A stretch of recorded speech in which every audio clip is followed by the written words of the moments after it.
ಪಾಪ ಕುಮಾರಸ್ವಾಮಿನೂ ಅವ್ರ ಜೊತೆ ಸೇರ್ಕೊಂಡ್ಬಿಟ್ಟಿದ್ದಾರೆ. ಬಂದಿರೋದು ಏನು ಅಂತಂದ್ರೆ ಕುಮಾರಸ್ವಾಮಿನೂ ಅವ್ರ ಜೊತೆ ಸೇರ್ಕೊಂಡ್ಬಿಟ್ಟವ್ರು. ಕುಮಾರಸ್ವಾಮಿ ಈಗ ಬಿಜೆಪಿ ವಕ್ತಾರ ಆಗ್ಬಿಟ್ಟಿದ್ದಾರೆ.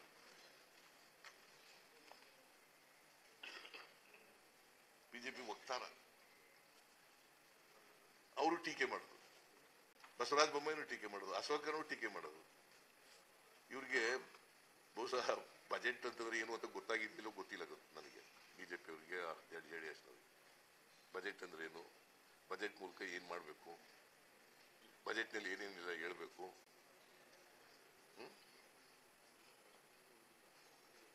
ಅದು ಕೇಂದ್ರ ಸರ್ಕಾರ ಅನ್ಯಾಯ ಮಾಡಿದೆ ಅಂತ ಹೇಳಿದ್ರೆ ಇವ್ರು ಸಹಿಸಕ್ಕಾಗಲ್ಲ ಅಂತಂದ್ರೆ ಏನ್ ಮಾಡೋದು?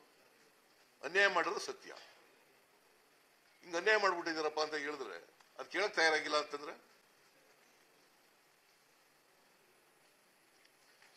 ಇದು ನಮ್ಮ ಆಯವ್ಯಯ ಇದೆಯಲ್ಲ, ದೂರದೃಷ್ಟಿ ಇರ್ತಕ್ಕಂಥ ಎಲ್ಲರನ್ನೂ ಒಳಗೊಂಡ ರಾಜ್ಯದ ಸರ್ವತೋಮುಖ ಅಭಿವೃದ್ಧಿಗೆ ಪೂರಕ ಆಗಿರ್ತಕ್ಕಂಥ ಆಯವ್ಯಯ.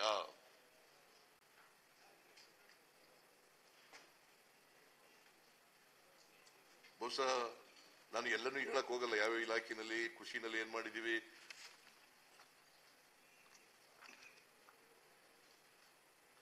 ಆಮೇಲೆ ಬೆಂಗಳೂರಿಗೆ ಏನ್ ಮಾಡಿದೀವಿ,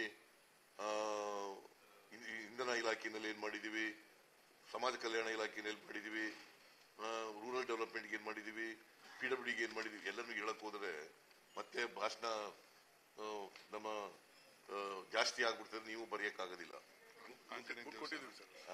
ನಿಮ್ಗೆಲ್ಲ ಪುಸ್ತಕ ಕೊಟ್ಟಿದ್ದೀವಿ.